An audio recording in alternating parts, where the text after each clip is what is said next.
നമ്മൾ ഒരു ഒറ്റ ഗ്രാഫിൽ ഇങ്ങനെ എടുത്തിട്ട് അവസാനം ഒരു ഒറ്റ പൊട്ടിക്കൽ പൊട്ടിക്കാന്ന് പറഞ്ഞാൽ ചെറിയ കാര്യമല്ല.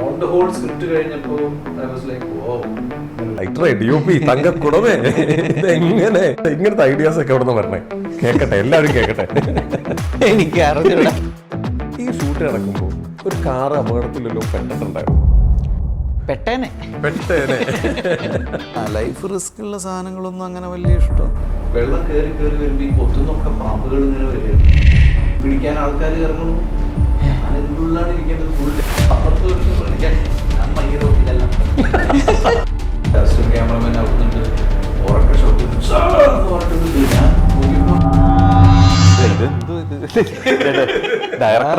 കട്ട് പറയാനും പറ്റിയില്ല. ഈ ഒരു പരിക്ക് പറ്റുന്നുണ്ട്. പരിക്ക് പറ്റിയിട്ടുള്ള പരിപാടി, ആ പരിക്ക് പറ്റുന്ന പരിപാടി എഴുതിയിട്ടുണ്ടായിരുന്നു. അത് കഴിഞ്ഞിട്ടപ്പം ബാക്കിയുള്ളത് എഴുതിയിട്ടില്ല. തവണ ഈ ടേക്ക് എടുക്കാൻ പറ്റുള്ളൂ. എവിടെ വീണാലും പിടിച്ചോളാം എന്ന് പറഞ്ഞു. ഇൻറ്റ്യൂഷനെ ട്രസ്റ്റ് ചെയ്ത് പോകുന്ന അത്രേ ഉള്ളൂ പ്രോസസ്സ്. ഇത് ശരിയായിരിക്കോ തെറ്റായിരിക്കോ, ഇത് നല്ലതായിരിക്കോ മോശമായിരിക്കോ, ഇത് ഹിറ്റാവോ ഫ്ലോപ്പാവോ, ഇത് എത്ര പേർക്ക് ഇഷ്ടപ്പെടും ഇഷ്ടപ്പെടില്ല, അതിനെക്കുറിച്ചൊന്ന് ആലോചിച്ച് ടെൻഷൻ അടിച്ച് വെള്ളം ചേർക്കാണ്ട് എന്താണ് ഇൻറ്റ്യൂഷൻ വൈസ് എന്താണ് ഇപ്പോൾ ചെയ്യാൻ, എന്ത് ചെയ്യാനാണ് തോന്നുന്നത്, അതുപോലെ എങ്ങനെ ചെയ്യാം.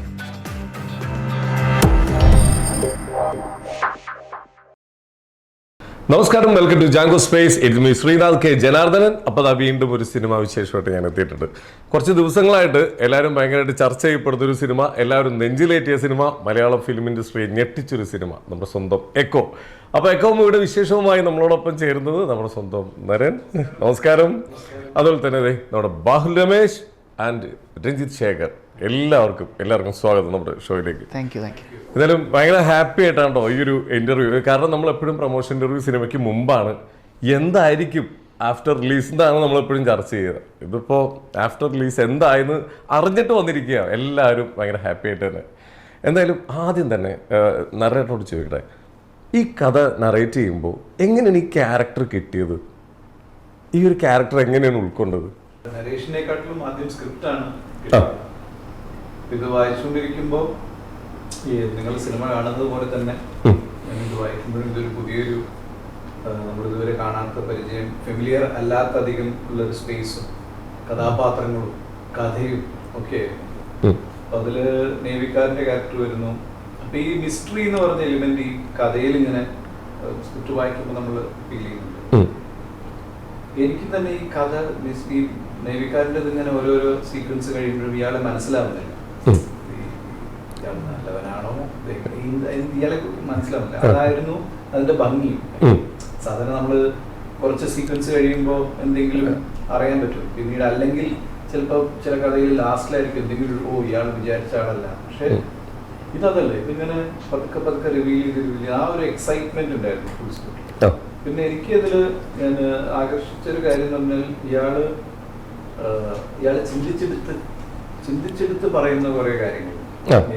ക്യാരക്ടറുണ്ട്, അയാള് മറ്റേ ക്യാരക്ടേഴ്സിലൂടെ അയാള് ശേഖരിക്കുന്ന കുറച്ച് ഇൻഫർമേഷൻസ്, അത് ഒരു ഇൻഫർമേഷൻ മാത്രമല്ലാണ്ട് അതാത് സീനിൽ തന്നെ ഇയാള് ചിന്തിച്ചുകൊണ്ട് ഒരു കാര്യം ചോദിക്കുന്നു, ചിന്തിച്ചുകൊണ്ട് ഒരു കാര്യം അല്ലെങ്കിൽ കേട്ട ഉടനെ അതിന് റിയാക്ട് ചെയ്യുന്നു. അപ്പൊ അതൊക്കെ ഒരു കുറച്ച് ഭയങ്കര എനിക്കൊരു ഇൻട്രസ്റ്റിംഗ് പുതുമയായിട്ട് തോന്നി. എനിക്ക് ഭയങ്കര ക്യാച്ചി ആയിട്ട് തോന്നി. ഓൺ ദ ഹോൾ സ്ക്രിപ്റ്റ് കഴിഞ്ഞപ്പോ ഐ വാസ് ലൈക്ക് ഇങ്ങനെ ഒരു സാധനം. കാരണം എന്താ വെച്ചാൽ നമ്മള് ഓരോ കാര്യം ഞാൻ ഇങ്ങനെ പറയുമ്പോഴും നമ്മള് 4 പേജ് പിന്നിലേക്ക് തിരിച്ചു നോക്കിയിട്ട് അവിടെ എന്തായിരുന്നു, ഇതിങ്ങനെ കണക്ട് ചെയ്യണം, ഇതിങ്ങനെ അപ്പൊ ഇയാള് എവിടെ എന്താണ് ഇങ്ങനെ പറയാൻ കാരണം, അങ്ങനെ ഓരോരോ ഡൗട്ടിൽ വന്നു. അത് ക്ലാരിഫൈ ചെയ്ത് പക്ഷെ സത്യം പറഞ്ഞാൽ ഇതൊരു പുതിയൊരു എക്സസൈസ് ആയിരുന്നു എനിക്ക്. നമ്മൾ അങ്ങനെ സ്ക്രിപ്റ്റിൽ അങ്ങനെ ചെയ്യാൻ അവസ്ഥ വരാറില്ല. ചില സസ്പെൻസ് ത്രില്ലേഴ്സിലൊക്കെയാണ് അങ്ങനെ വരാറ്. പക്ഷെ അങ്ങനത്തെ ത്രില്ലേഴ്സ് ഒന്നും ഞാൻ സ്ക്രിപ്റ്റ് വായിച്ചില്ല, പലരും ഡയറക്റ്റ് നറേഷനാണ്. അപ്പൊ ഇത് സ്ക്രിപ്റ്റ് വായിക്കൽ തന്നെയാണ് അതിന്റെ ഭംഗി. കാരണം എനിക്ക് തോന്നില്ല ഇത് ഡയറക്റ്റ് നറേഷൻ ഇത് ചെയ്യാനൊരു പ്രാക്ടിക്കലി ബുദ്ധിമുട്ടാവില്ലേ, ഫുൾ ഡീറ്റെയിൽസ് നമുക്ക് ഉൾക്കൊള്ളിക്കാനും ബുദ്ധിമുട്ടായിരിക്കും. അതെ. അപ്പൊ ഇത് സ്ക്രിപ്റ്റ് വായിക്കുന്നതിന് പിന്നെ ഈ പറഞ്ഞ പോലെ ഇത് എങ്ങനെ സിനിമയാക്കും എന്നുള്ളൊരു സാധനം സ്ക്രിപ്റ്റ് വായിക്കുമ്പോൾ ഫുള്ളുണ്ടായിരുന്നു. അതേസമയം ഇവരാണത് ചെയ്യുന്നതെന്നുള്ള വേറൊരു കോൺഫിഡൻസും ഉണ്ടായിരുന്നു. അപ്പോൾ ഇതൊക്കെയാണ് സ്ക്രിപ്റ്റ് വായിക്കുമ്പോൾ മനസ്സിലാവും കിട്ടിയ സാധനങ്ങള്. ശരിക്കും എന്താ അറിയാമോ, ഒന്നും അങ്ങോട്ട് ചോദിക്കാനും പറ്റുള്ള റിവ്യൂലാ ഒന്ന് പേടിച്ചിട്ട് ചോദിക്കണമെന്നുണ്ട് കുറെ കാര്യങ്ങള്. നിങ്ങൾ ആദ്യം മുതൽ പറയാനും പറ്റുന്നില്ല. അതെ, പറയുന്ന ഉത്തരങ്ങൾ കേൾക്കുമ്പോൾ എനിക്ക് തന്നെ പേടിയാവും. ദൈവമേ കഥ വല്ലതും പറഞ്ഞു പോകും അറിയാണ്ട്. എന്തായാലും ഒരു രക്ഷയില്ല. എന്റെ റൈറ്ററെ DOP തങ്കക്കുടമേ, ഇതെങ്ങനെ ഇതെങ്ങനെ മിഷൻ വല്ലുവാണ് അത്? ഒരു രക്ഷയില്ല ബ്രോ, ഞെട്ടിച്ചളഞ്ഞു. കാരണം നമ്മളെ പല ഇതേപോലെ ത്രില്ലിംഗ് ആയിട്ടുള്ള ഇങ്ങനെ കഥകൾ നമ്മൾ കണ്ടിട്ടുണ്ടെങ്കിലും നമ്മൾ ഒരു ഒറ്റ ഗ്രാഫിൽ ഇങ്ങനെ ഇരുത്തിട്ട് അവസാനം ഒരു ഒറ്റ പൊട്ടിക്കൽ പൊട്ടിക്കുക എന്ന് പറഞ്ഞാൽ ചെറിയ കാര്യമല്ല. എല്ലാവരും ലാസ്റ്റ് ആയപ്പോൾ എല്ലാവരും ഫേസ് ചെയ്യാന്ന് പറയുന്നത് നമ്മളിങ്ങനെ നോക്കുമ്പോൾ എല്ലാവരും വേറൊരു മൂഡിലേക്ക് പോയി. അതിലും കലക്കി കളഞ്ഞ്. എങ്ങനെയാണ് ഇങ്ങനത്തെ ഐഡിയാസ് ഒക്കെ എവിടെ നിന്ന് വരണേ? കേക്കട്ടെ, എല്ലാവരും കേക്കട്ടെ.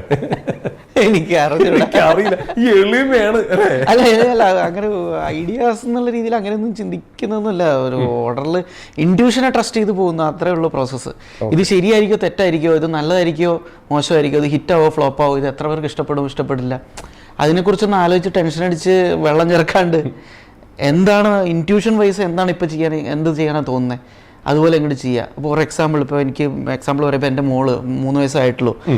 മോള് ചിത്രം വരയ്ക്കുന്നു, അല്ലെങ്കിൽ ഒരു ഓൾറെഡി ഇപ്പോൾ പെയിൻറ്റിങ് കളറിംഗ് ബുക്ക് ഉണ്ടാവുമല്ലോ. അപ്പോൾ അതിൽ ചിലപ്പോൾ ബൈ ഡിഫോൾട്ട് ഇപ്പോൾ പഴത്തിൻ്റെ ചിത്രം എന്ന് വരച്ചോ, ഒരു ബനാനയുടെ ചിത്രമുണ്ട്. അപ്പോൾ പഴത്തിൻ്റെ ചിത്രത്തിൽ അതിൽ കളർ കൊടുക്കുക. ചിലപ്പോൾ നമ്മളെടുത്ത് പറയും ബാബു കളർ കൊടുക്കുക എന്ന് പറയും, എന്നെ പേരാ വിളിക്കുക. അപ്പോൾ എന്ത് കളറാണ് കൊടുക്കുക? അപ്പോൾ ഞാൻ ചോദിക്കുക എന്ത് കളറാണ് കൊടുക്കണ്ടേ? അപ്പോൾ ഞാൻ അപ്പോൾ മോള് പറയുന്നത് വയലറ്റ് കൊടുക്കുക, വയലറ്റ്, അല്ലെങ്കിൽ പിങ്ക് എന്നൊക്കെ പറയും.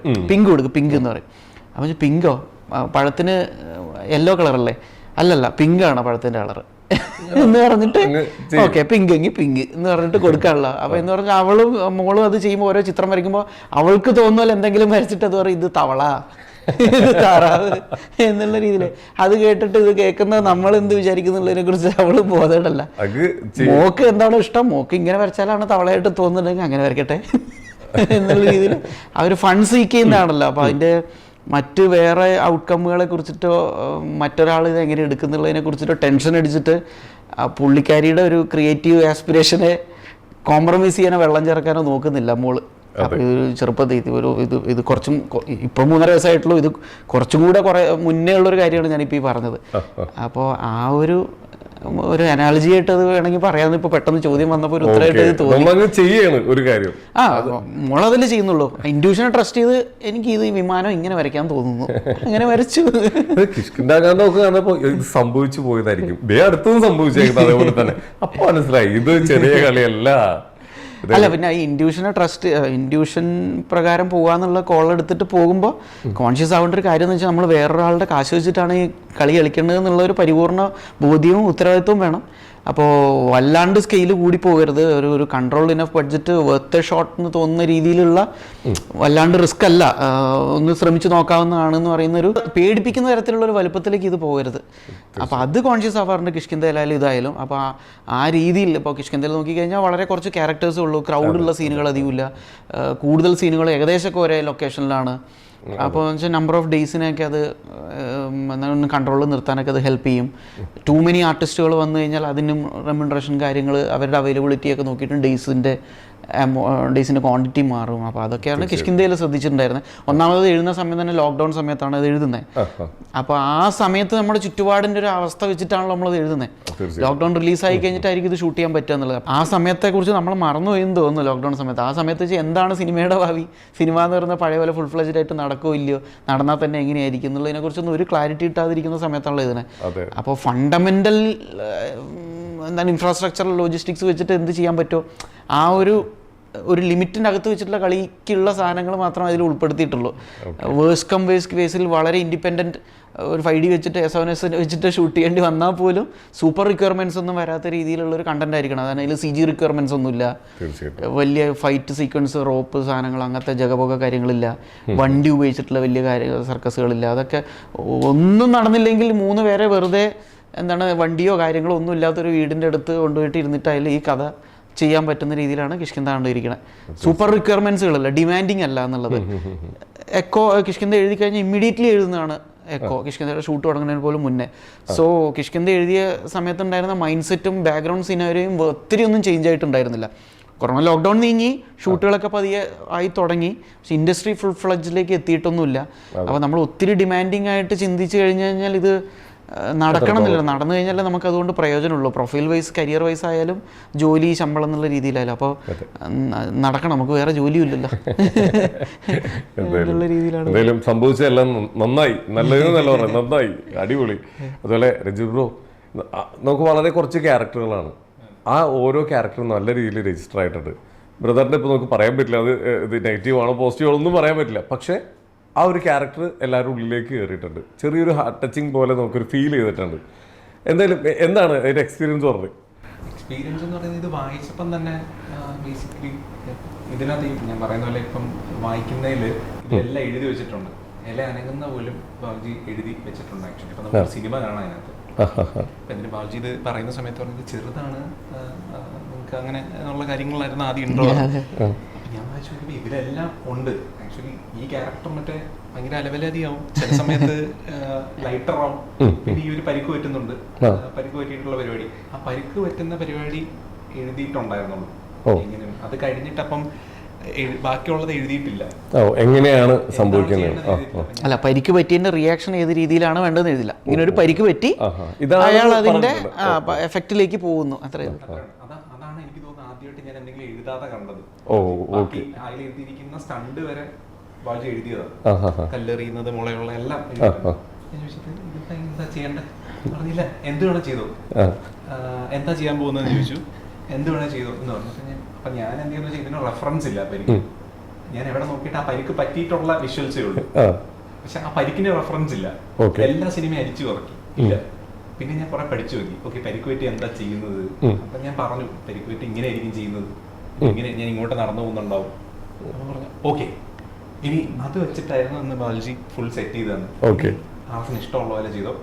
ഓക്കെ, അതായിരുന്നു എനിക്ക് ഏറ്റവും കിട്ടിയ ഹൈ. ആ പോയിന്റ് ആണ് എന്റെ ഹൈ എനിക്ക് തോന്നി സിനിമ. ഇതൊരു ഭയങ്കര അവസ്ഥയാണ്, കാരണം ഈ പരിക്ക് പറ്റിയ റിയൽ ലൈഫിൽ ആളുണ്ടാവില്ലല്ലോ, ഉറപ്പല്ലേ?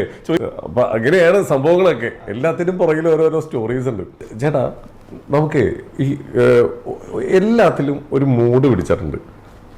നമ്മൾ ഓരോ ചേട്ടൻ ചെയ്യുന്ന ക്യാരക്ടറുകൾ, ഇപ്പോൾ പോലീസ് ക്യാരക്ടറുകൾ എടുക്കുകയാണെങ്കിൽ എല്ലാം ഡിഫറെൻ്റ് ആണ്, എല്ലാത്തിനും വേറെ വേറെ. നമ്മൾ പണ്ട് ഫോർ ദ പീപ്പിളിൽ കണ്ട സാധനമല്ല ചേട്ടൻ അടുത്ത പോലീസ് ക്യാരക്ടർ ചെയ്യുമ്പോൾ എല്ലാം വേറെ. ഇതിലാണെങ്കിലും ചേട്ടൻ പോകുന്ന വഴികൾ, സഞ്ചരിക്കുന്ന ഒരു ഇൻവെസ്റ്റിഗേഷനാണോ എന്താണെങ്കിലും ഒരു വ്യത്യസ്തമായിട്ട് മൂഡാണ് ഓരോ പ്രാവശ്യം തരുന്നത്. ഇത് ഡയറക്ടർ ഡിമാൻഡ് ചെയ്യുന്നതാണോ, അല്ലെങ്കിൽ ചേട്ടൻ്റെതായിട്ടുള്ള ഒബ്സർവേഷനിൽ കൊണ്ടുവരുന്നതാണോ? ബേസിക്കലി സ്ക്രിപ്റ്റിൽ ഉണ്ടാവുമ്പോഴാണ് ആദ്യം ഇത് എഴുത്തിലുണ്ടാവുന്നത്. ഈ പറഞ്ഞ ഓരോ ക്യാരക്ടേഴ്സ് പോലീസ് പലതും ഇപ്പം മലയാളത്തിൽ ചെയ്തു, തമിഴിലും ചെയ്തിട്ടുണ്ട്, തമിഴിൽ 1-2 ചെയ്തു. അപ്പൊ ഇത് നമ്മൾ ഒരുപക്ഷെ ഒരു 100 വരുമ്പോഴാണ് നമ്മൾ 1-2 സെലക്ട് ചെയ്യുന്നത്. അത് വേറെ ഒന്നുമില്ല, ഒന്ന് ബാക്കിയുള്ളതൊക്കെ റിപ്പീറ്റേറ്റീവ് ആയിരുന്നു തോന്നുന്നോണ്ടാണ് റിജക്ട് ചെയ്യുന്നത്. ചിലപ്പോൾ അതൊക്കെ നമുക്ക് ഫിനാൻഷ്യലി ഭയങ്കര ബെനിഫിറ്റ് ഉള്ള സിനിമകളായിരിക്കാം. That is the price you pay to say no. When you say no, price you pay, so that ഇത് യുണീക്ക് ആവും നമ്മൾ ചെയ്യുന്ന കാര്യം. അപ്പോൾ ബേസിക്കലി ഇത് റൈറ്റിങ്ങിലുള്ളതാണ്. പിന്നെ ഇത് റൈറ്റേഴ്സും ഡയറക്ടേഴ്സും തരുന്ന ക്ലാരിറ്റി ഓഫ് ഒരു ക്ലാരിറ്റി ഓഫ് ക്യാരക്ടറിനെ പറ്റിയിട്ടൊരു ക്ലാരിറ്റി ഓഫ് തോട്ട് തരുന്നുണ്ട്. അത് വെച്ചിട്ട് നമ്മൾ എന്ത് ചെയ്യണമെന്നുള്ളതാണ്. നമ്മൾ മാക്സിമം റിപ്പീറ്റേറ്റീവ് അല്ലാതിരിക്കാൻ നോക്കുക. ഇങ്ങനെ ഒരു ക്യാരക്ടർ, ഇതിൽ നേവിക്കാരൻ്റെ ക്യാരക്ടർ പോലത്തെ കുറച്ച് എന്ത് ഇൻഫർമേഷൻ കിട്ടുമ്പോഴും ഇതാക്കുമ്പോഴും ഒന്ന് ചിന്തിച്ചിട്ട് ആലോചിച്ചിട്ടുള്ള ഒരു ടൈം സ്പേസ് എന്നുള്ള സാധനം ഞാൻ ഇതുവരെ ചെയ്തിട്ടില്ല. ഞാൻ ചെയ്തിട്ടുള്ളതൊക്കെ ഇൻ കേസ് എന്തെങ്കിലും അന്വേഷണത്തിന്റെ ഭാഗമായി ചെയ്തിട്ടുള്ളതൊക്കെ ഭയങ്കര ഫാസ്റ്റാണ്. അല്ലെങ്കിൽ അങ്ങനത്തെ ഞാൻ മിക്കവാറും ആക്റ്റീവ് ക്യാരക്ടേഴ്സ് ട്രൈ ചെയ്യുന്നവരാണ് പറ്റുമെങ്കിൽ. എന്ന് വെച്ചാൽ active characters always create scenes, passive characters respond to it. അപ്പൊ ഇതിലെന്ന് വെച്ചാൽ ഇതിപ്പോ അങ്ങനെ ഇങ്ങനെയും പറയാൻ പറ്റില്ല. ഇത് ഇയാള് പാസീവ് ആണെന്ന് വെച്ചാൽ ഇയാള് പാസീവ് ആണ്, റിയാക്ടിങ് ടു തിങ്സ്. എന്നാ സമയം is active, is enquiring things. അപ്പോൾ അതിന്റെ ഒരു ഫ്ലോ നമ്മൾ ഒന്ന് കൺസീവ് ചെയ്തെടുക്കുന്നു. പക്ഷെ ഇത് കൺസീവ് ചെയ്ത് അല്ലെങ്കിൽ നമ്മളിത് എങ്ങനെ ചെയ്യണം എന്നുള്ളത് നമ്മളൊന്ന് നമ്മുടേതായ രീതിയിൽ നോക്കുന്നു. പക്ഷെ ഇതിനു മുമ്പ് ഇത് സാധനം ഇതിൽ വേണ്ടേ? ഞാൻ പറയുന്നത് വെച്ചാൽ ഇത് basically it's always the writing direction combo which helps you. പിന്നെ നമ്മൾ ചോദിക്കുന്ന ചോദ്യം, വേറെ ചോദ്യം നമ്മൾ വലിയ ചിലപ്പോൾ 100 ചോദ്യം ഉണ്ടായിരിക്കാം, അത് കറക്റ്റായിട്ട് ഉത്തരം പറഞ്ഞു തരുമ്പോൾ എളുപ്പമായി. അല്ലെങ്കിൽ പിന്നെ വീണ്ടും നമ്മളൊരു ഡയലോഗില്ല, അത് അങ്ങനെയാവും ഇങ്ങനെയാവും എന്ന് പറഞ്ഞു കഴിഞ്ഞാൽ നമുക്ക് ഇഷ്ടമുള്ള രീതിയിൽ ചെയ്ത് അതങ്ങനെ വർക്കൗട്ട് ആവാതിരിക്കാനും വഴിയും. അപ്പൊ അവര് ഇറ്റ്സ് ഓൾവേസ് ഡയറക്ടേഴ്സ് മീഡിയം എന്ന് പറയുന്ന പോലെ ഇതിലിപ്പോ ബാഹുലിന്റെ റൈറ്റിംഗിലെല്ലാം വളരെ ക്ലിയർ ആയിരുന്നു. പിന്നെ എന്തെങ്കിലും ചെറിയ വ്യത്യാസം തോന്നിയിട്ടുണ്ടെങ്കിൽ ചിലപ്പോ ഇപ്പൊ ഞാൻ ചെയ്തതിലോ അല്ലെങ്കിൽ ചെയ്തിട്ടുണ്ടെങ്കിൽ അത് ഈ ഇതിന്റെ ഡയലോഗ്സ് ബാഹുൽ എഴുതുമ്പോൾ വളരെ സ്പെസിഫിക് ആയിട്ടാണ് എഴുതുന്നത്. അതില് ഞാൻ നമ്മുടെ പല ഇന്റർവ്യൂവിലും പറഞ്ഞിട്ടില്ലാണ് ഒത്തും കോവിനൊന്നും മാറ്റാനൊന്നും സമ്മതിക്കില്ല. അപ്പൊ അതിൻ്റെതായ ഭംഗിയുണ്ട്. കാരണം നമ്മളിത് മാറ്റി ചിലപ്പോൾ നമ്മളൊരു 5 ലൈൻ ഡയലോഗ് പറയുമ്പോൾ ചിലപ്പോൾ നമുക്കത് സ്റ്റാർട്ടിങ്ങും എൻഡിങ്ങും അങ്ങോട്ടും ഇങ്ങോട്ടും മാറി പറയാൻ തോന്നും. കാരണം it will still communicate, but probably we might go ആ ക്യാരക്ടറിന്റെ യുണീക്നെസ് ചിലപ്പോൾ മിസ്സായിട്ട് വരും. അപ്പൊ അതുകൊണ്ട് അത് അല്ല ചേട്ടാ, അത് ഇങ്ങനെ തന്നെ. മറ്റേത് നമ്മൾ യൂഷ്വലി പറയുന്നതാണല്ലോ, അതൊന്ന് മാറ്റി പറയാ എന്നുള്ള രീതിയിലത്തെ ഒരു ക്ലാരിറ്റി വരുമ്പോഴാണ് ഈ ക്യാരക്ടറിനും ആഡ് ചെയ്യുന്നത്. അപ്പൊ ഇറ്റ്സ് എ കമ്പൈൻഡ് തിങ് ആയിട്ടാണ് എനിക്ക് എപ്പോഴും തോന്നിയിട്ടുള്ളത്. അതേപോലെ തന്നെ നമ്മുടെ ഈ ഫ്രെയിമിങ്ങില് ശരിക്കും നമുക്കൊരു തണുപ്പ് ഫീൽ ചെയ്യും. ആ വിഷ്വൽ ഒരു രക്ഷയില്ല. അത് നമുക്കിങ്ങനെ എപ്പോഴും എനിക്കൊരു അത് മനസ്സിൽ കണ്ടിട്ടുണ്ടാവും. ഇരിക്കുന്നവർക്കൊരു തണുപ്പ് ഫീൽ ചെയ്യണമെന്ന് മനസ്സിൽ കണ്ടിട്ടുണ്ടാവും. ചിലപ്പോൾ അത് കറക്റ്റ് കിട്ടിയിട്ടുണ്ട്. നമുക്കിങ്ങനെ ആ കാറ്റും ഇതൊക്കെ നമുക്കിങ്ങനെ ആസ്വദിക്കാൻ പറ്റും. ശരിക്കും ഇങ്ങനെയുള്ള സ്ഥലങ്ങളിൽ കൂടി യാത്ര ചെയ്യാറുണ്ടോ? പോയിട്ടൊക്കെ ഉണ്ട്. ഞാനങ്ങനെ ഭയങ്കര ട്രാവലറൊന്നുമല്ല. ഷൂട്ടിങ്ങിൻ്റെ ഭാഗമായിട്ട് ലൊക്കേഷൻ കാണാനും അങ്ങനെ ഇങ്ങനെയൊക്കെ പോയിട്ടൊക്കെയാണ് കൂടുതൽ യാത്രകൾ. അല്ലാതെ അങ്ങനെ വലിയ ട്രക്കിംഗ് പരിചയങ്ങളൊന്നുമില്ല. പോയിട്ടുണ്ട് എപ്പോഴെങ്കിലുമൊക്കെ ആയിട്ട്. ഒരു കാര്യം, നമ്മൾ എഴുതുമ്പോൾ നമ്മുടെ മനസ്സിലുണ്ടാവുന്ന ഒരു വിഷ്വലില്ലേ, ആ ഒരു വിഷ്വൽ തന്നെയാണോ കിട്ടിയേക്കുന്നത്? ഇപ്പോൾ കിട്ടിയേക്കണേ ഒരിക്കലും നമുക്ക് കാറ്റും കോടയും നമുക്ക് മഞ്ഞൊന്നും പ്ലാൻ ചെയ്ത് പോകാൻ പറ്റില്ല. അപ്പോൾ അത് കൃത്യമായിട്ട് നമ്മളെ ഷൂട്ടിംഗ് സമയത്ത് എന്തോ ആ സമയത്തൊരു ഉപദ്രവമായിട്ട് തോന്നി ഷൂട്ടിങ് മുടക്കാനും ഷൂട്ടിങ്ങിനെ വൈകിപ്പിക്കാനും വേണ്ടിയിട്ട്. പക്ഷേ ഔട്ട് കണ്ട് പടം കണ്ടു കഴിയുമ്പോൾ അതൊക്കെ കോൺട്രിബ്യൂട്ടിംഗ് ആയിട്ട് തോന്നി. അതൊരിക്കലും നമുക്ക് പ്ലാൻ ചെയ്ത്, കാറ്റ് പിന്നെയും പ്ലാൻ ചെയ്യാം, എന്നാലും സ്റ്റിൽ ഞാൻ പറഞ്ഞല്ലോ അതൊരിക്കലും ഒരു പെർ ഡേ ഒരു 10-30,000 രൂപ ചിലവ് വരുന്ന കേസാണിത്. അത് വരുന്ന സ്ഥലം ആലപ്പുഴയിൽ നിന്നൊക്കെയാണ് വരുന്നതെങ്കിൽ അതിൻ്റെ ട്രാവൽ അതും കൂടി ചേർത്ത് പെർ ഡേന് ഇത്രയും വരും. അപ്പോൾ ത്രൂ ഔട്ട് പടത്തിലൊന്നും നമുക്കത് ചിന്തിക്കാനേ പറ്റില്ല നമ്മുടെ ഈ പടത്തിൻ്റെ സ്കേപ്പ് വെച്ചിട്ട്. അപ്പോൾ അതൊന്നും ഒരിക്കലും പ്ലാനിലേ ഇല്ലായിരുന്നു. എന്നാലും ആവശ്യമുള്ള 1-2 ദിവസങ്ങളെങ്കിലൊക്കെ എടുക്കാൻ പറ്റിയെങ്കിൽ എന്നൊക്കെ ആഗ്രഹിച്ചിട്ടുണ്ടായിരുന്നു. എന്തായാലും ഭാഗ്യവശാൽ അതിൻ്റെ ഒന്നും ആവശ്യം വന്നില്ല. കാറ്റ് എന്നൊക്കെ പറഞ്ഞ് പേടിപ്പിക്കുന്ന രീതിയിലുള്ള കാറ്റായിരുന്നു. കാറ്റ് കാരണം പലപ്പോഴും ഷൂട്ടിങ് തടസ്സം വരാറുണ്ട്. പക്ഷെ എന്നാലും അത് പരമാവധി ഉപയോഗപ്പെടുത്താനും കൂടെ നോക്കിയിട്ടുണ്ട്, കാറ്റും മഞ്ഞും ഒക്കെ. ഓക്കെ, ഞാനൊരു കാര്യം അത് റിവീൽ ചെയ്യാത്ത രീതിയിൽ ഞാൻ ചോദിക്കാൻ ശ്രമിക്കുകയാണ്. അതായത് ഈ ഷൂട്ട് നടക്കുമ്പോൾ ഒരു കാറ് അപകടത്തിലെല്ലാം പെട്ടിട്ടുണ്ടായിരുന്നു നമ്മുടെയോ? അതായത് ഷൂട്ടിന് ഉപയോഗിച്ച ഒരു കാറ് വലിയ അപകടത്തിൽ പെട്ടായിരുന്നു. അത് കാണുമ്പോൾ നമുക്കൊരു പേടി തോന്നിയായിരുന്നു. ഇത് കാട്ടിലോട്ടല്ല കയറി പോയെന്നൊരു തോന്നൽ വന്നായിരുന്നു. പെട്ടേനെ അല്ലേ ആണല്ലേ? എനിക്ക് കാരണം പെട്ടെന്ന് നമ്മളൊരു ഞെട്ടടി പോയില്ല, കാട്ടിലേക്ക് പോയില്ലേ എന്നൊരു തോന്നൽ വന്നായിരുന്നു. ഒരു കയറ്റം അവിടെ തിരിഞ്ഞില്ലേ, ഒരൊറ്റ തിരിയിലാണ് തിരിഞ്ഞപ്പോൾ പെട്ടെന്ന് നമുക്ക് ആ ഒരു തോന്നൽ വന്നായിരുന്നു. കുഴപ്പമൊന്നുമില്ലല്ലേ? എല്ലാവരും സേഫ് അല്ലേ? ഇതുവരെ വളരെ ഓക്കെ. ആ ഷോട്ട് കഴിഞ്ഞപ്പോൾ എന്താ തോന്നിയത് മനസ്സിൽ എല്ലാവരുടെയും? അല്ല, ആ ഷോട്ടൊക്കെ നമുക്ക് പ്രോപ്പർ ഫൈറ്റേഴ്സ് സപ്പോർട്ടും കാര്യങ്ങളൊക്കെ ഉണ്ടായിരുന്നു. അവർ ഫൈറ്റ് മാസ്റ്ററിൻ്റെ ഒരു കാർമ്മികത്വത്തിലാണ് അത് നടക്കുന്നത്. അപ്പോൾ അതിൻ്റെ സേഫ്റ്റി മെഷേഴ്സും കാര്യങ്ങളൊക്കെ ഉണ്ടായിരുന്നുകൊണ്ട് അതിൽ വലിയ റിസ്ക് ഒന്നും ഇല്ലായിരുന്നു. റിസ്ക് ഇല്ലായിരുന്നു വെച്ചാൽ നമ്മളെല്ലാവരും കുറച്ച് മനസാന്നിധ്യത്തോടെ നിൽക്കണം. ഒരു പോയിന്റ് അങ്ങോട്ടും ഇങ്ങോട്ടും നീങ്ങി കഴിഞ്ഞാൽ എടുത്ത് തട്ടും. പിന്നെ അതുണ്ട്. അപ്പോൾ അതൊന്നും ടേക്കൺ ഫോർ ഗ്രാൻഡഡ് ആയിട്ട് ലേസി ആയിട്ടിരിക്കാൻ പാടില്ല, വിജിലൻ്റ് ആയിരിക്കണം എന്നുള്ളത് മാത്രം. അത് ശ്രദ്ധിച്ച് ഫൈറ്റ് മാസ്റ്റേഴ്സ് ഇൻസ്ട്രക്ട് ചെയ്യുന്ന രീതിയിൽ ചെയ്ത് കഴിഞ്ഞ് കഴിഞ്ഞാൽ സേഫ്റ്റി അവർ നോക്കി ഓർക്കസ്ട്രേറ്റ് ചെയ്ത് തരും. ആർട്ടും ഫൈറ്റ് മാസ്റ്റർ മാത്രമല്ല, ആർട്ട് അതിലത്തെ പല മരങ്ങളും അവിടെയൊക്കെ കാണുന്നത് ഇടിച്ചു കയറാനുള്ള മരങ്ങളൊക്കെ ആർട്ട് സെറ്റ് ചെയ്യുന്നതാണ്. അപ്പോൾ അവർ നിർദ്ദേശിക്കുന്ന സ്ഥലങ്ങളുണ്ട്, ഇങ്ങനെയുള്ള ഏരിയയിൽ പോയരുത്, ഇടി ഈ ഒരു ഭാഗത്ത് വെക്കണം, അല്ലെങ്കിൽ ഇത് മരത്തിൻ്റെ ആംഗിൾ ഇങ്ങനെ ആയിരിക്കണം, അല്ലെങ്കിൽ അത് അപകടത്തിലേക്ക് നോക്കാം എന്നൊക്കെ പറഞ്ഞ് അവരൊക്കെ സ്ഥിരമായിട്ട് അത് ചെയ്യുന്ന ആൾക്കാരാണല്ലോ. അതുകൊണ്ട് അത് ടേക്കൺ കെയർ ആയിരുന്നു. പിന്നെ എക്യുപ്മെന്റിന്റെ സേഫ്റ്റി അതൊക്കെയാണ് മെയിൻലി അവിടെ. ക്യാമറ ജിബും കാര്യങ്ങളൊക്കെ ഉണ്ടല്ലോ. അപ്പോൾ എന്തെങ്കിലും ഒരു അപകടം എന്ന് വെച്ചാൽ കറക്റ്റ് കാറ് തന്നെ ഇടിച്ചിങ്ങോട്ട് കയറണമെന്നൊന്നുമില്ല. കാറ് പോയിട്ട് അവിടെ നമുക്ക് കാർ ഒരു മരത്തിലേക്കാണ് ഇടിച്ച് കയറേണ്ടത്. അപ്പോൾ അതിന് ഇടിച്ച് ഗ്ലാസ് തുളയ്ക്കാൻ വേണ്ടിയിട്ട് നമ്മളൊരു മരവും അവിടെ വേറൊരു അഡീഷണൽ മരവും വെച്ചിട്ടുണ്ട്. അപ്പോൾ അതിനിടയിൽ ജിബ് ഓപ്പറേഷനും ഉണ്ട്. അപ്പോൾ ഈ കാറ് വന്ന് ഇടിക്കുന്ന ഇടിയിൽ ഈ മരത്തിൻ്റെ എന്തെങ്കിലും ഒടിഞ്ഞിട്ട് ക്യാമറയിലേക്ക് തെറിച്ച് കഴിഞ്ഞാലും ഡാമേജാണ്. അപ്പം അങ്ങനെയുള്ള ചില റിസ്കുകളൊക്കെ ഉണ്ട്. അത് സിനിമയുടെ ഭാഗമാണ്. ഇപ്പോൾ ഞാൻ വേറൊരു സിനിമയ്ക്ക് ഒരു ക്ലാഷ് വർക്ക് ചെയ്യാൻ പോയിട്ടുണ്ടായിരുന്നു. അതിൻ്റെ സിനിമാറ്റോഗ്രാഫർ വേറൊരു വർക്കിൽ ബിസി ആയതുകൊണ്ട് ഒരു പർട്ടിക്കുലർ ഷെഡ്യൂൾ ഞാൻ ചെയ്യാൻ പോയിട്ടുണ്ടായിരുന്നു. അപ്പോൾ അതിനകത്തൊരു സീക്വൻസ് ഒരു കാറിൻ്റെ ജമ്പായിരുന്നു. കാനം ബ്ലാസ്റ്റ് എന്ന് പറയും. കാറ് ജമ്പ് അതാണ്. കാറ് സിനിമയിൽ അത് വരേണ്ടത് എവിടെയോ തട്ടി ഓഫ് ബാലൻസ് ആയി കാറ് ഫ്ലൈ ചെയ്ത് വെരി ലോങ്ങിലേക്ക് കൊണ്ടുപോയിട്ട് വീഴണം, എന്നിട്ട് അവിടുന്ന് തെറിക്കണം, അങ്ങനെയൊക്കെയായിരുന്നു. അപ്പോൾ ഒരുപാട് ക്യാമറകളുണ്ട്. ഫൈറ്റ് മാസ്റ്റർ രാജശേഖർ സാറായിരുന്നു. അപ്പോൾ 5-9 ക്യാമറകളും ഹെലിക്യാമും ഡ്രോണും ഗിംബലും എല്ലാം ഉണ്ട്. അപ്പോൾ ഇതിൽ മാനുവലി ഓപ്പറേറ്റ് ചെയ്യണം, ബാക്കിയൊക്കെ വൈഡ് ലെൻസാണ്. എന്നുവെച്ചാൽ കാർ എവിടെ വീണാലും ഏകദേശം ഓപ്പറേറ്റ് ചെയ്യാം. അപ്പോൾ ഞാൻ ഓപ്പറേറ്റ് ചെയ്യേണ്ടത് അതിൻ്റെ അകത്ത് കോമ്പാക്ട് ലെൻസ്. ഫൈറ്റ് മാസ്റ്റർ പറഞ്ഞിട്ടുണ്ടായിരുന്നു അത് ഈ റേഞ്ചിൽ തന്നെ സൂമിൽ ടെലിയായിട്ട് തന്നെ അത് വേണം, ഇതായിരിക്കും മെയിൻ ഇത് എന്നുള്ള രീതിയിൽ.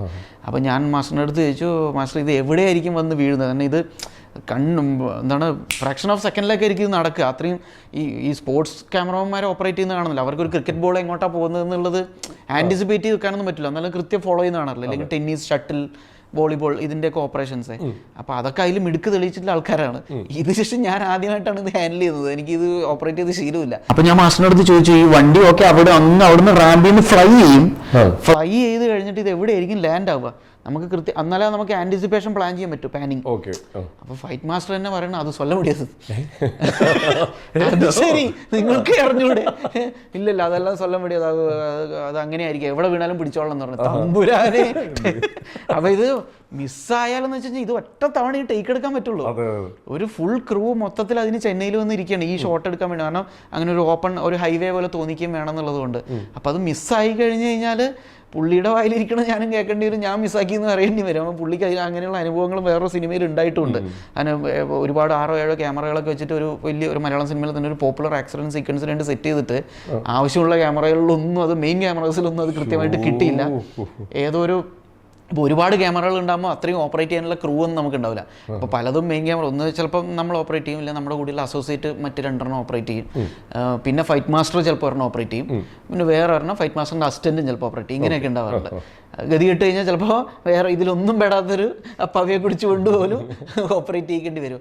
അപ്പോൾ അന്നത്തെ മുന്നത്തെ പടത്തിൽ അവസാനം കൃത്യമായിട്ട് ക്യാമറമാൻ ഷൂട്ട് ചെയ്തതിലും കിട്ടിയിട്ടില്ല, മാസ്റ്റർ ഷൂട്ട് ചെയ്തതിലും കിട്ടിയില്ല, പുള്ളിയുടെ അസിസ്റ്റൻ്റ് എങ്ങാണ്ട് ക്യാപ്ചർ ചെയ്തതിലാണ് കുറച്ചെങ്കിലും കിട്ടിയത്. അപ്പോൾ അത് വെച്ചിട്ട് അവർക്ക് ഒപ്പിക്കേണ്ടി വന്നു. റീഷൂട്ട് ചെയ്യാനുള്ള പ്രിവിലേജും ലക്ഷറി ഇല്ല. അപ്പോൾ അങ്ങനെയൊക്കെ സംഭവം ഉണ്ടെന്ന് മുൻകൂർ കേൾക്കണ്ട. അപ്പോൾ ഇതിൻ്റെ മൊത്തത്തിൽ ഇതിനെക്കുറിച്ച് അവയർനെസ് ഉണ്ട്. ഇതിന് ഇത്രയും ചിലവ് ചെയ്തിട്ടാണ് ഇത് ഷൂട്ട് ചെയ്യുന്നത് എന്നുള്ളതിൻ്റെ. അപ്പോൾ അതിൻ്റെ അപ്പോൾ ഞാൻ പറയായിരുന്നു. അപ്പോൾ അത് ആ ഒരു ഫ്ലൈ, അപ്പോൾ അതെന്തോ ഭാഗ്യത്തിന് അത് കിട്ടി. അത് ഏകദേശം ഒരു ഊഹം ഉണ്ടായിരുന്നു എന്നല്ല, എന്തോ ഭാഗ്യം കൊണ്ട് കിട്ടിയെന്നേ പറയാൻ പറ്റുള്ളൂ. നല്ല ടെൻഷൻ അടിച്ച് ഷൂട്ട് ചെയ്തായിരുന്നു. അത് മൊത്തം നമ്മുടെ തലയിൽ വരുന്നത് അതുണ്ട്. അത് കഴിഞ്ഞ് അതേപോലെ തന്നെ അത് ഫ്ലൈ കഴിഞ്ഞു. അത് കഴിഞ്ഞിട്ടാണ് പിന്നെ കാനം ബ്ലാസ്റ്റ് എടുത്തത്. കാനം ബ്ലാസ്റ്റ് എന്ന് പറഞ്ഞാൽ 2 ഷോട്ടായിട്ട് സ്റ്റിച്ച് ചെയ്തിട്ട് വരിക. ഫ്ലൈ ഇത് വന്ന് ഇവിടെ അടിച്ചു. അപ്പോൾ എഡിറ്റ് വൈസ് എന്ത് ചെയ്യുന്നു വെച്ച് കഴിഞ്ഞാൽ ഈ ഫ്ലൈ എടുക്കുന്ന ഷോട്ട് 2-3 ആംഗിളിൽ കട്ട് ചെയ്തിട്ട് ഫൈനൽ പിന്നെ ഇനി ഇമ്പാക്ട് പോയിന്റ് ഉണ്ടല്ലോ, ആ ഇമ്പാക്ട് പോയിന്റ് ആയിട്ട് ഇവർ കൺസീവ് ചെയ്തിരിക്കുന്ന വെച്ചാൽ ഇത് വന്ന് കാറ് റോഡിൽ ലാൻഡ് ആയിട്ട് ഇതിങ്ങനെ നിറങ്ങി പോയിട്ട് എവിടെയോ കൊണ്ടുപോയിട്ട് ഇടിച്ച് നിൽക്കണം എന്നുള്ളതാണ്. അപ്പോൾ അതിന് കാനം ബ്ലാസ്റ്റ് എന്ന് പറയുന്ന ഒരു ടെക്നോളജിയാണ് അവർ യൂസ് ചെയ്യുന്നത്. വിച്ച് മീൻസ് പുഷിങ്, പ്രഷർ എടുത്തിട്ട് പുഷ് ചെയ്യാന്ന് പറഞ്ഞത്. അപ്പോൾ അതും ഈ പറഞ്ഞാൽ എവിടം വരെയാണ് പോയി നിൽക്കാം. അപ്പോൾ അതിന് നമ്മൾ ക്യാമറയൊക്കെ മറ്റൊരു പൊസിഷനിലേക്ക് എത്തി. ഇതൊരു ഷോട്ട് 2 സെപ്പറേറ്റ് ഷോട്ട്സ് ആയിട്ടാണ്. അപ്പോൾ ആ ഷോട്ടിന് വേണ്ടിയിട്ട് എല്ലാം സെറ്റ് ചെയ്ത് ഇങ്ങനെ നിർത്തുകയാണ്. അപ്പോൾ എന്നിട്ട് അപ്പോഴും ഞാൻ പുള്ളിയെടുത്ത് വെച്ചു ഇത്. അപ്പോൾ പുള്ളി വന്നിട്ട് നമ്മളെടുത്ത് പറഞ്ഞു, ഒരു കാര്യം ചെയ്യാം, കുറച്ചും കൂടെ ബാക്കോട്ട് വെച്ചോ എന്ന് പറഞ്ഞു. അതെന്താ മാസ്റ്റർ? അല്ല, ഈ കാർ എവിടം വരെ വരുമെന്ന് പറയാൻ പറ്റൂല. അങ്ങനെയാണോ കാര്യങ്ങൾ?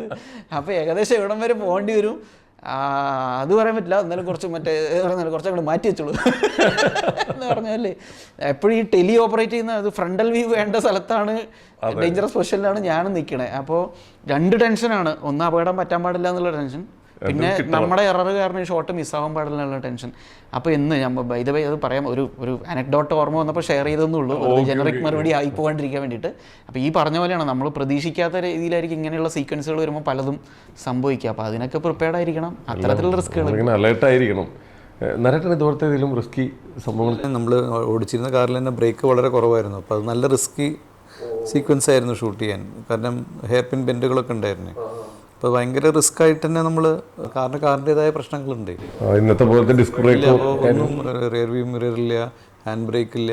എന്തെങ്കിലും ഇതായി കഴിഞ്ഞാൽ, അപ്പോൾ എന്തെങ്കിലും പ്രശ്നം വന്നു കഴിഞ്ഞാൽ വേണമെങ്കിൽ ഞങ്ങൾക്ക് മിസ് ഔട്ടായിട്ട് പോകാം. അപ്പോൾ അങ്ങനത്തെ ഒരു പ്രശ്നമുള്ള സമയത്ത് ബ്രേക്ക് ഓയിലുമായിട്ട് കൂടെ ആൾ വന്നുകൊണ്ടിരിക്കും ഇതൊന്ന് ശരിയാക്കാൻ. പക്ഷെ അതുകൊണ്ട് അധികം പിന്നെ അത് ശരിയാക്കാൻ നോക്കും. പക്ഷേ ആ ഒരു ടെൻഷൻ ഉണ്ടായിരുന്നു.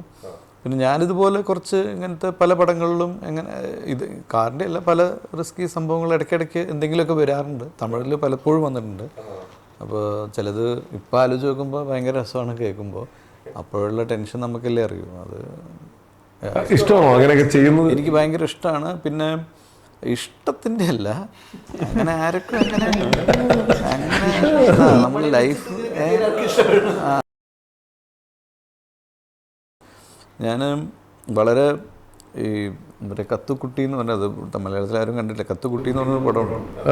അപ്പോൾ അതിൽ കുഗ്രാമത്തിൽ പോയിട്ട് കുഗ്രാമത്തിൽ നടക്കുന്ന ഒരു കഥ, ഗ്രാമത്തിൽ നടക്കുന്ന കഥ. അപ്പോൾ എന്നെ പോലീസുകാർ തപ്പുകയാണ്. അപ്പോൾ നായിക വന്നിട്ട് എന്നെ ഉന്തിയിടും കിണറ്റിൻ്റെ ഉള്ളിലേക്ക്.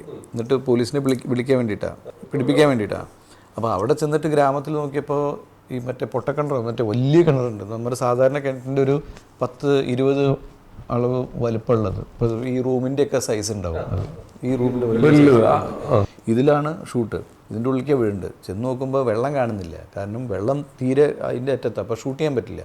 തലേ ദിവസം രാത്രി മുതൽ അവർ 4-5 ലോറി വെച്ചിട്ട് വെള്ളം കയറ്റിക്കൊണ്ടിരിക്കുകയാണ്. കാരണം ഇത് അറ്റ്ലീസ്റ്റ് കാണാവുന്ന രൂപത്തിൽ എത്തിക്കഴിഞ്ഞാൽ പിന്നെ നമുക്ക് ഷൂട്ട് ചെയ്യാമല്ലോ. കാരണം ഞാൻ അവിടെ വീണിട്ട് ഞാൻ വെള്ളത്തിൽ കിടന്നിട്ട് ഇവളായിട്ട് സംസാരിക്കുന്ന ഡയലോഗുകളുണ്ട്. എന്നിട്ട് അവസാനം സീനിൻ്റെ എൻഡിൽ അവസാനം വരുന്നത് പോലീസ് വന്നിട്ട് ഇതാക്കും. പോലീസ് വന്ന് നോക്കുമ്പോൾ എൻ്റെ കൂട്ടുകാരനെയാണ് വിളിക്കുന്നത് പോലീസ്. അവനോ നീയാണ്, ഞാൻ പറഞ്ഞു നീയാണോ എടാ കയറ് തടാന്ന് പറഞ്ഞിട്ട് ഞാൻ എസ്കേപ്പ് ചെയ്യുന്നത്. പക്ഷേ ഇത് ഷൂട്ട് ചെയ്യണം. അപ്പോൾ ഞാൻ എന്നെ കാണും വേണം വെള്ളത്തിൽ. രാവിലെ വന്ന് ഷൂട്ടിങ്ങിന് വന്ന് നോക്കിയപ്പോൾ ഈ വെള്ളം കയറി വരുമ്പോൾ ഈ പൊത്തുന്നൊക്കെ പാമ്പുകൾ ഇങ്ങനെ വരികയാണ്. ഇത് ഈ പലതരം ഈ കുഗ്രാമ ഈ പലതരം പാമ്പുകളാണ്. അപ്പോൾ ഇതൊക്കെ ഇങ്ങനെ വെള്ളത്തിൽ കിടന്നിങ്ങനെ കളിക്കുന്നുണ്ട്. ഇത് പിടിക്കാൻ ആൾക്കാർ ഇറങ്ങണു. ഞാനിതിൻ്റെ ഉള്ളിലാണ് ഇരിക്കേണ്ടത് ഫുൾ ഡേ. കുറച്ച് ഷോർട്സ് ഉണ്ട്. ഇതിൻ്റെ ഇടയിൽ ഓരോരുത്തർ പാമ്പിനെ പിടിക്കുന്ന ആൾക്കാർ ഇതാക്കിയിട്ട് തെറിയണു, പാമ്പ് ഓടുന്നു, അതിൻ്റെ പിന്നിൽ ആൾക്കാർ ഓടുന്നു, അതിനെ പിടിക്കണു. ഞാൻ നോക്കിയിട്ട് ഞാൻ ഇതിൽ അപ്പോൾ അതിൻ്റെ ഇടയിൽ ചിലർ പറയുന്നുണ്ട് പാമ്പെല്ലാം അവിടെ എങ്കിൽ അന്ത തേളുണ്ട് അവിടെ, അത് വിട്ട് കഴിഞ്ഞാൽ ഒറ്റയടിക്കാണ്, പാമ്പൊന്നൊന്നുമല്ല. അപ്പോൾ അപ്പുറത്ത് ഓരോരുത്തർ പറഞ്ഞു നമ്മ ഹീറോക്ക് ഇതെല്ലാം പ്രശ്നമേ കിടயாது. ഏത് എനിക്ക് ഹീറോ അതെല്ലാം പാത്തുപോകാറ് ഇല്ല സാർ എന്നൊക്കെ പറഞ്ഞിട്ട് ഞാൻ ഇത് കഴിഞ്ഞ് ഉച്ചയാകുമ്പോഴൊക്കെ എല്ലാം കഴിഞ്ഞ് റെഡി ആകുമ്പോൾ ഒരു ഇല്ല സാർ അതാണ് പറഞ്ഞിട്ടുണ്ടെന്ന്. ഇപ്പോൾ ഇത് അറിയില്ലല്ലോ നമ്മൾക്ക്, കാരണം ഇവരാരും ഉള്ളിൽ പോകാൻ പോകണില്ലല്ലോ. അങ്ങനെ ഞാൻ എന്തൊരു ടെൻഷൻ, ഇതൊക്കെ എങ്ങനെ ഇഷ്ടപ്പെടുക നമുക്ക്. ടെൻഷൻ അടിച്ച് ഞാൻ ഉള്ളിൽ പോയിട്ട് ഇത് അഭിനയിക്കുന്നതിൻ്റെ ഇടയിൽ ഒരു അസിസ്റ്റൻറ്റ് ക്യാമറമാൻ അവിടെ നിന്നുണ്ട് ഉറക്ക ഷൗട്ട് ചെയ്യുന്നു സാർ എന്ന് പറഞ്ഞിട്ടൊരു ഇത്. ഞാൻ നോക്കിയപ്പോൾ അവനെന്തോ കണ്ടിരിക്കുന്നു എൻ്റെ പിന്നിലോ മുന്നിലോ എനിക്കറിയില്ല. ഞാൻ ഈ എൻ്റെ ഉള്ളിൽ ഒറ്റയ്ക്കല്ലേ എന്തോ കണ്ടിരിക്കുന്നു. അപ്പോൾ എനിക്കും ശബ്ദം കേൾക്കാണ്ട് എന്തോ വരുന്നത്. അപ്പോൾ സ്റ്റിൽ എന്താണെന്നറിയില്ലല്ലോ. നോക്കുമ്പോൾ എന്താ അത് വന്ന് തവള ചാടിപ്പോവുക. അവനും കാണാൻ പറ്റില്ല ദൂരെ നിന്ന് ആ തവള വരുന്നത്. ഇതൊക്കെ ഇങ്ങനത്തെ എന്തെങ്കിലും ഒന്നുമില്ല. ഇപ്പോൾ വല്ലതും കടിച്ചു കഴിഞ്ഞാൽ വല്ല വിഷം ഒന്നും ചെയ്യാൻ പറ്റുമോ, സോറി പറയാൻ പറ്റുമോ, ഒന്നും പറയാൻ പറ്റില്ല. ഇങ്ങനത്തെ ചില അല്ല ആ വിളിച്ച വിളിയിൽ മനസ്സിൽ എന്തൊക്കെ വന്നേ ആ ടൈമിൽ? പേടിച്ച് സൈലന്റ് ആയിട്ട്. കാരണം എവിടേക്ക് നീന്തും അനങ്ങാൻ പറ്റില്ലല്ലേ. അപ്പോൾ അവർ കയറും കൊണ്ട് നമ്മൾ വെള്ളത്തിൽ നിന്നിട്ട് ഇങ്ങനെ അഭിനയിക്കുകയാണ്. ഐ മീൻ വെള്ളത്തിൽ നമുക്ക് നിന്നിട്ട്. അപ്പോൾ അതൊരു അല്ല പറയാ, ഇങ്ങനത്തെ കുറേ നമ്മൾ ഫേസ് ചെയ്യും പലതും. പിന്നെ കാറിൻ്റെയും കുറേ കാര്യങ്ങൾ. കടലിൽ പോയിട്ടുണ്ട് സ്പീഡ് ബോട്ടിലൊരിക്കൽ. തിര വന്ന് ഒന്ന് ബോട്ട് സ്ലോ ഡൗൺ ചെയ്താൽ ബോട്ട് മറിഞ്ഞു വീഴും. അപ്പോൾ പോയിക്കൊണ്ടിരിക്കും എവിടേക്ക് അറിയില്ല, എപ്പോൾ നിർത്തും അറിയില്ല. തിരിച്ചു നോക്കുമ്പം എവിടുന്ന് പുറപ്പെട്ടു അറിയണില്ല, ലൈഫ് ബോട്ട് ഉണ്ടോ ഇല്ല. ഒരു സമയത്തും എൻ്റെ കൂടെ ഉള്ളവർ അല്ല ഇത് വേറെ പടത്തില്ല, എൻ്റെ കൂടെ ഉള്ളവരിന്ന് കരയുക. അതായത് ബോട്ട് സ്ലോ ചെയ്ത് കഴിഞ്ഞാൽ തിര മറിക്കും, തിരിക്കാൻ പറ്റില്ല.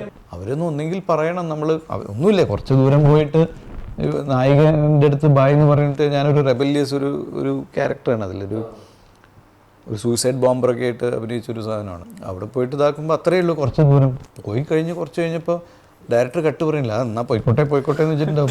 പോയി കഴിഞ്ഞിട്ട് ഇവർ ആ ടാറ്റയൊക്കെ പറഞ്ഞു ശരിക്കും ടാറ്റ ഞങ്ങൾ പോയി കഴിഞ്ഞു. പിന്നെ ഞങ്ങളെയും കാണാനില്ല, എനിക്ക് അവരെയും കാണാനില്ല. ഇത് നമ്മൾ ഒരു സ്റ്റേജ് എത്തിക്കഴിഞ്ഞാൽ നമുക്കറിയാം ഇത് പാളി. പിന്നെ നമുക്ക് എന്ത് ചെയ്യാൻ പറ്റും? ഒന്നും ചെയ്യാൻ പറ്റില്ല. പിന്നെ വീട്ടുകാരെയൊക്കെ ഓർക്കുക എന്നല്ലാണ്ട് വേറെ ഒന്നുമില്ല. അത് ഓർക്കുമ്പോൾ അത് നമ്മൾ ആലോചിച്ചിരിക്കുമ്പോഴേക്കും അതിനെ ഓർത്ത് കരയെ ഓരോരുത്തർ. നമ്മൾ കരയല്ലേ, ടെൻഷൻ അടിപ്പിക്കല്ലേ. ആ അതാണെങ്കിൽ ഇവർ ശ്രീലങ്കൻ തമിഴന്മാരായിരുന്നു ഇത് ഓടിച്ചിരുന്നത്. അവരാണെങ്കിൽ അവർ പരസ്പരം ഭയങ്കര ഇത് ഇവർക്ക് മനസ്സിലാവും, എനിക്ക് മനസ്സിലാവുന്നുണ്ട് ഇവർ പറയണത്. അപ്പോൾ ഒരുത്തം പറയേണ്ടത് നീ നിർത്തല്ലേ, അങ്ങനെയാണെങ്കിൽ പോയിക്കണം. അപ്പോൾ മറ്റവൻ ചോദിക്കേണ്ടത് നീ എത്ര ദൂരം പോയി, നീ അവിടെ പോയി കഴിഞ്ഞാൽ തിരിച്ച് വരാനേ പറ്റില്ല. ഇതൊക്കെ നടന്നുകൊണ്ടിരിക്കും. അപ്പോൾ ഇതൊക്കെ ബൈ ഫോൾട്ട് നടക്കും ചിലപ്പോഴേ. ഇതിന് എങ്ങനെ തിരിച്ച് അത് കുറേ എയർപോർട്ടൊക്കെ പോയിട്ട് കുറച്ച് കഴിയുമ്പോൾ ഇത് തീരുമല്ലോ ആ സമയത്ത്. അത് ഇവർ നല്ല മിടുക്കന്മാരായ എക്സ്പേർട്സ് ആയതുകൊണ്ടായിരിക്കാം. അല്ലെങ്കിൽ വലിയ ബോട്ടൊന്നും അല്ലേ ഇത്. അതൊക്കെ ഭയങ്കര റിസ്ക്കാണ് അങ്ങനത്തേത്. ഏറ്റവും പ്രശ്നം ഒരു ലൈഫ് ബോട്ട് ഉണ്ടെങ്കിൽ, ഒരു ഇതുണ്ടെങ്കിൽ, ജാക്കറ്റ് ഉണ്ടെങ്കിൽ നമുക്ക് അതും ഇല്ലേ. ഒന്നും പറഞ്ഞു കഴിഞ്ഞാൽ ഒന്നും ചെയ്യാൻ പറ്റില്ല. നമ്മളെന്ത് ചെയ്യും?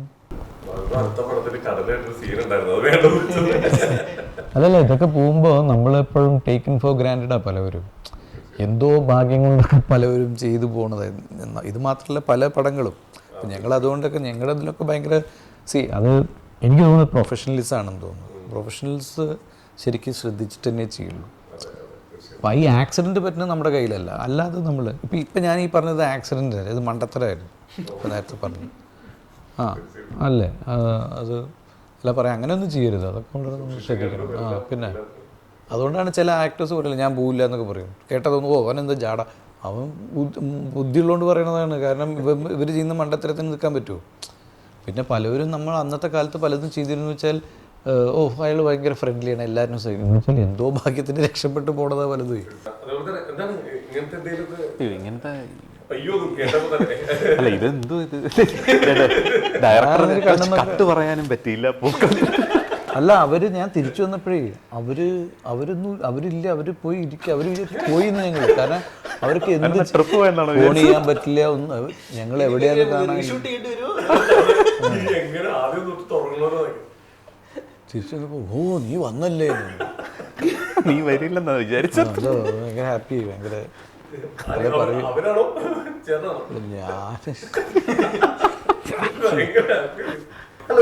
ഈ അനിമൽസ് ആയിട്ട് എന്തെങ്കിലും ഒരു ബന്ധമുണ്ടോ? ഇഷ്ടമാണോ? ഇല്ലല്ലോ, ഒരു ബന്ധമില്ല. കഥകൾ എന്തെങ്കിലും ഒരു യുണീക്നെസ്, ഒരു യുഎസ്പി, ഒരു സ്പൈസ് വേണ്ടെന്നുള്ള രീതിയിൽ ആനിമൽസിനെ ഉപയോഗപ്പെടുത്തുന്നുണ്ടല്ലോ. പിന്നെ സീരിയസ് ആയിട്ടുള്ള കോൺഫ്ലിക്റ്റുകൾ, ഡിലേമകളാണ് പടത്തിന്റെ കഥകളുടെ സബ്ജക്റ്റ് ആയിട്ട് വരുന്നത്. അപ്പൊ അതിനൊന്ന് ബാലൻസിൽ കൊണ്ടുവരുത്താൻ ഇപ്പുറത്തെ സൈഡിൽ ആനിമൽസിന്റെ പ്രസൻസ് ഇച്ചിരി ഒന്ന് ബ്രൈറ്റ്നസ് അതിന് ഫീൽ ചെയ്യും. വെരി സീരിയസ് ആയിട്ട് ഇൻറ്റൻസ് ആയിട്ട് ഫീൽ ചെയ്യാതെ ആയിട്ട് പോകുമ്പോൾ ഇതുണ്ടെങ്കിൽ ഒരു സൈഡിൽ കൂടെ ഒരു കൗണ്ടർ ബാലൻസ് ആയിട്ട് അറ്റ്ലീസ്റ്റ് എനിക്കത് വർക്ക് ചെയ്യുന്ന സമയത്ത് എനിക്കെങ്കിലും അതൊരു കൗണ്ടർ ബാലൻസ് ആണ്. ആക്ടിവിറ്റി അല്ലേ, നമുക്കും കാണുമ്പോൾ തന്നെ ഒരു സാധനം കിട്ടും. ഈ അനിമൽസ് ആയിട്ട് കണക്ട് ചെയ്യാൻ എന്തെങ്കിലും പേടിയുണ്ടോ? പൊതുവേ ഇല്ല, എനിക്കൊരു ഷിറ്റ്സു ഉണ്ട് വീട്ടിൽ. എനിക്കങ്ങനെ പേടിയാണ്. പക്ഷേ ഈ വക ഇങ്ങനത്തെ ബ്രീഡ് ഞാൻ ലൊക്കേഷനിൽ എൻ്റെ ഫസ്റ്റ് സീക്വൻസ് ഞാനും സഹീറിക്കും തമ്മിലുള്ള സീക്വൻസിൽ അവരങ്ങനെ അവരെ മുന്നിൽ നിർത്തിയിട്ട് ഞങ്ങൾ ഒറ്റയ്ക്ക് പിന്നെ ലോങ് ഷോട്ട് ഒറ്റയാണ് ചെയ്തിരുന്നത്. അപ്പോൾ അതിൻ്റെ ഒരു പേടിയുണ്ടായിരുന്നു. കാരണം ഞങ്ങൾ ഫെമിലിയർ ആയിരുന്നില്ല. ഇവർ ഓൾറെഡി ഷൂട്ടിങ്, ഇപ്പോൾ ഇവർക്ക് കോൺഫിഡൻസ് ഉണ്ട്, കുഴപ്പമൊന്നുമില്ല, ട്രെയിനേഴ്സ് ഉണ്ട്. അപ്പോൾ എനിക്കതുകൊണ്ട് ആ ഒരു സീക്വൻസ് മാത്രം ഇവർ എങ്ങനെ ഇതാവും എന്നുള്ളത് മാത്രം ആദ്യത്തെ കുറച്ച് മണിക്കൂർ അത് കഴിഞ്ഞപ്പോൾ ഞാനും സഹീറിക്കിൻ്റെ അടുത്ത് പറയാം എന്ത് രസം, എന്ത് പാവങ്ങൾ, ഞങ്ങൾ അങ്ങനെ പറയാൻ തുടങ്ങി. എന്തൊരു ഫിറോഷ്യസ് ആണ് if they want to be, but otherwise they are like very normal. എന്തായാലും ഇപ്പൊ ഇതേപോലത്തെ ഡോഗ്സിനെ ഒക്കെ കൊണ്ടുവരുമ്പോൾ ട്രെയിനേഴ്സ് ഒക്കെ കൂടെ ഉണ്ടാവൂല്ലേ ഇതിന്റെ എല്ലാം? അവര് പറയുന്ന പോലെ ഭയങ്കര രസമായിട്ട് ട്രെയിൻ ചെയ്യിക്കുന്ന കേട്ടിട്ടുണ്ട് ഈ ഡോഗ്സിനെ, ആനിമൽസ്. ഇപ്പൊ ഞാൻ ഇന്ന് രാവിലെ ഒരു പടത്തിന്റെ ഇന്റർവ്യൂ എടുക്കാൻ പോയപ്പോ അതില് കേന്ദ്ര കഥാപാത്രം കോഴിയാണ്. ആ കോഴിക്ക് ഒരു ട്രെയിനറുണ്ട്. അതിന് പറയുന്ന പോലെ ഒരു ഡയറക്ടർ പറയാം ഞെട്ടിയിട്ടുണ്ട്. ഒരു ബായ് പറയുമ്പോഴത്തേക്കും കോഴി എഴുന്നേറ്റൊക്കെ നിൽക്കുന്നു. ഓക്കെ, അത്രയും രസമായിട്ട് കോഴീനെ ട്രെയിൻ ചെയ്യിക്കുന്നുണ്ട്. അത് ഈ ഡോഗ്സിനെ പറഞ്ഞു കേട്ടിട്ടുണ്ട്. ലൊക്കേഷനിലൊക്കെ വരുമ്പോ ഭയങ്കര ഞെട്ടിപ്പോ അതുങ്ങൾ കാണിക്കണമെന്ന്, മനുഷ്യന്മാരെ പോലെ തന്നെ ഒരു കണക്ഷൻ കിട്ടുമെന്ന് പറഞ്ഞേക്കാം. അത് കണ്ടായിരുന്നോ ഡയറക്റ്റ് ആയിട്ട്? ഫുൾ ടൈം അവിടെ ഉണ്ടായിരുന്നു ട്രെയിനർ. ട്രെയിനേഴ്സിന്റെ എടുക്കാണ്. ഇത് ജിജേഷ് എന്ന് പറഞ്ഞൊരു കക്ഷി, ട്രിവാൻഡ്രത്തുള്ളൊരു കക്ഷിയാണ് ഇതിന് ഡോഗ്സിന്റെ കാര്യങ്ങളൊക്കെ ട്രെയിൻ ചെയ്ത് അത് എക്സിക്യൂട്ട് ചെയ്ത് തന്നത്. കേരള ക്രൈം ഫയൽസിനും പുള്ളി തന്നെയാണ്. അങ്ങനെയായിരുന്നു പുള്ളിയെ പരിചയം. അപ്പോൾ പുള്ളിയുടെ മിടുക്കാണത് കൃത്യമായിട്ട് ഓർക്കസ്ട്രേറ്റ് ചെയ്ത് തന്നത്. ഓൺ ലൊക്കേഷനിൽ ഒരു ഷൂട്ടിന് മുന്നേ ഒരു 1 month പ്രിപ്പറേഷൻ ഉണ്ടായിരുന്നു, ഐ മീൻ ട്രെയിനിങ് ഉണ്ടായിരുന്നു. നമുക്ക് ആവശ്യമുള്ള കാര്യങ്ങൾ എങ്ങനെ ചെയ്തെടുക്കാന്നുള്ളതിനെ കുറിച്ച് ഡോഗുമായിട്ട് പ്രാക്ടീസും കാര്യങ്ങളും റിഹേഴ്സലൊക്കെ ഉണ്ടായിരുന്നു. ഷൂട്ടിന് വന്നതിന് ശേഷം പുള്ളിയുടെ കമാൻഡിലാണ് അതൊക്കെ നടക്കുന്നത്. പുള്ളിക്ക് ഒരുപാട് മൃഗങ്ങളുണ്ട് കേട്ടോ, ഡോഗ്സ് മാത്രമല്ല. പുള്ളി ആക്ച്വലി പാക്കപ്പായ ദിവസം പുള്ളി കെട്ടിപ്പിടിച്ചിട്ട് പറഞ്ഞു, കുതിര തൊട്ട് താഴോട്ടുള്ള ഏത് മൃഗത്തെ വേണമെങ്കിലും നിങ്ങൾ കഥ ആലോചിച്ചോ, ഞാൻ റെഡി.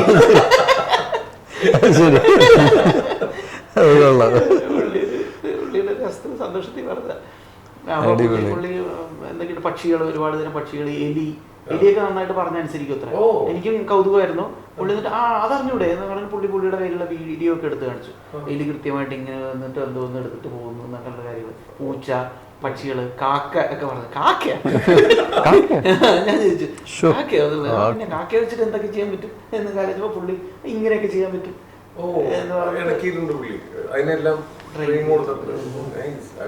എന്തൊക്കെ കിളികളും കാര്യങ്ങളൊക്കെ ഉണ്ട്. പാമ്പും ഉണ്ടെന്ന് പറഞ്ഞു. ഞാൻ പാമ്പിനെ എങ്ങനെ പെറ്റായിട്ട് വളർത്തുന്ന ചില പാമ്പുകൾ.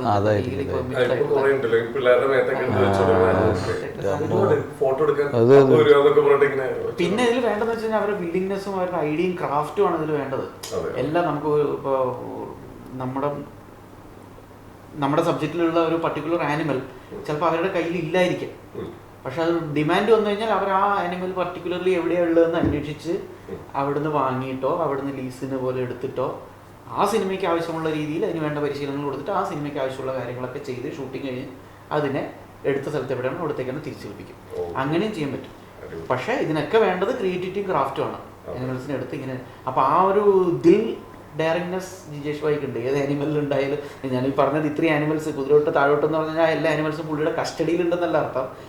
ഏത് ആനിമലിനെ വേണമെങ്കിലും നമുക്ക് റിക്വയർമെന്റ് ഉണ്ടെന്ന് പറഞ്ഞു കഴിഞ്ഞാൽ ഞാൻ ആ ഉത്തരവാദിത്തം ഏറ്റെടുത്ത് അതിനെ എടുത്ത് അല്ലെങ്കിൽ പ്രൊഡക്ഷൻ എവിടെ നിന്നാണോ അത് അറേഞ്ച് ചെയ്തത് അതിനെ ട്രെയിൻ ചെയ്ത് നമുക്ക് ആവശ്യമുള്ള സിനിമയ്ക്ക് വേണ്ടിയിട്ടുള്ള കാര്യങ്ങൾ ഓർക്കസ്ട്രേറ്റ് ചെയ്ത് തരാനുള്ള കോൺഫിഡൻസ് പുള്ളിക്ക് ഉണ്ട് എന്നുള്ളതാണ് പുള്ളി അതിലൂടെ എക്സ്പ്രസ് ചെയ്തത്.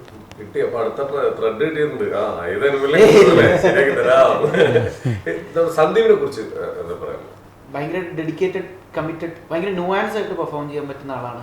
അവൻ ഇന്റേണലി ഒരു തോട്ട് പ്രോസസ് ഉണ്ട്. വെറുതെ നമ്മൾ സ്ക്രിപ്റ്റ് വായിച്ചിട്ട് അല്ലെങ്കിൽ നമ്മൾ പറഞ്ഞു കൊടുക്കുന്ന ഫീഡ് ചെയ്ത് കൊടുക്കുന്ന ഒരു കാര്യം അതേപോലെ പ്രൊജക്റ്റ് ചെയ്യുന്നതല്ലാതെ അവനായിട്ടൊരു സീൻ വായിച്ച് ഡയലോഗ്സ് വായിച്ച് അവൻ്റേതായിട്ടൊരു സ്റ്റൈല് ഇട്ട് അവൻ്റെ ഒറിജിനലാക്കി മാറ്റാനുള്ളൊരു ശ്രമം അവൻ്റെ ഭാഗത്ത് നിന്ന് എല്ലാ ഇതിലും ഉണ്ടാവാറുണ്ട്. അപ്പോൾ ഏത് ഡയലോഗ്സ് ആയാലും ഇതിലത്തെ അവസാനത്തെ ചൈൽഡ്ഹുഡ് ഫ്ലാഷ് ബാക്ക് പറയുന്നത് അവൻ്റെ ഫസ്റ്റ് ടേക്കാണ്.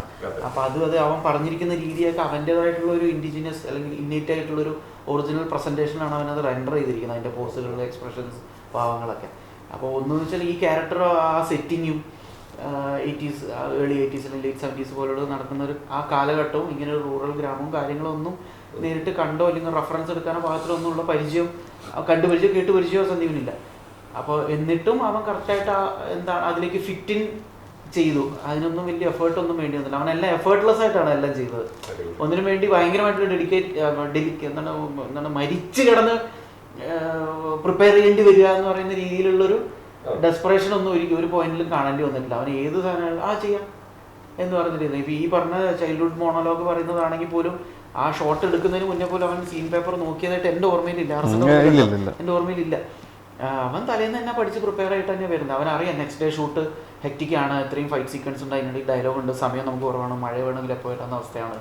അപ്പോൾ എൻ്റെ ഭാഗത്തുനിന്നൊരു ലാപ്സ് ഉണ്ടാവാൻ പാടില്ല എന്നുള്ളതും ആ സമയത്തെ മൊമെന്റിൽ തട്ടിക്കൂട്ടുന്ന രീതിയിൽ ആവരുത് അതിൻ്റെ അവതരണം എന്നുള്ളത് കൊണ്ടും അവൻ വെൽ പ്രിപ്പയർഡ് ആയിട്ടാണ് വന്നത്. സോ ഒരു 5 മിനിറ്റ് ഗ്യാപ്പിൽ ഷോട്ട് എടുക്കാൻ പറ്റുമെങ്കിൽ ആ 5 മിനിറ്റിൽ ഞാൻ കൊടുക്കാൻ പോകുന്ന എൻ്റെ first take bang on spot ആയിരിക്കണം എന്നുള്ളതിൽ അവൻ പ്രിപ്പയർഡ് ആയിരുന്നു. അത് ആ സിറ്റുവേഷനെ കുറിച്ചുള്ള അവയർനെസ്സും ക്യാരക്ടറിനെ കുറിച്ചുള്ള ബോധ്യം കൊണ്ടാണ്.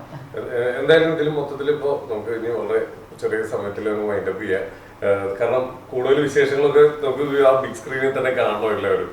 1-2 കാര്യങ്ങൾ കൂടി. ഇതിലെല്ലാവർക്കും ഓരോ കോ ആർട്ടിസ്റ്റുകളുണ്ട്. അപ്പോൾ എല്ലാവർക്കും ഓരോ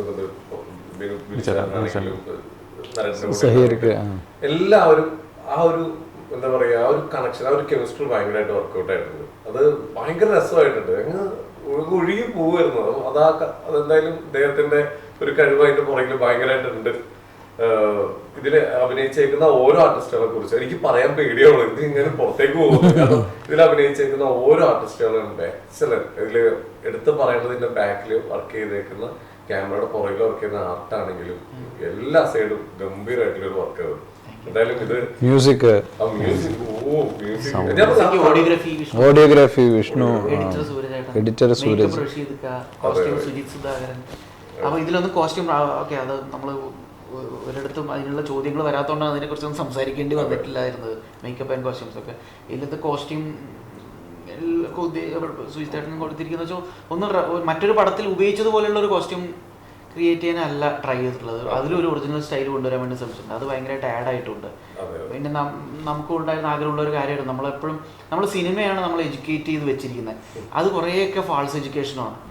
80s ഇങ്ങനെയാണ്, 60s ഇങ്ങനെയാണ്, 40s ഇങ്ങനെയാണ് എന്നുള്ള രീതിയിൽ എല്ലാ രീതിയിലും, ആർട്ടിൻ്റെ രീതിയിലായാലും കോസ്റ്റ്യൂമിൻ്റെ രീതിയിലായാലും ഡയലോഗ്സിൻ്റെ രീതിയിലൊക്കെ അന്നത്തെ കാലത്തെ സിനിമ കണ്ടിട്ടാണ് നമ്മൾ അന്നത്തെ കാലത്ത് ഇങ്ങനെയായിരിക്കും ആൾക്കാർ സംസാരിക്കുക എന്നുള്ള രീതിയിൽ നമ്മൾ ആലോചിക്കണേ.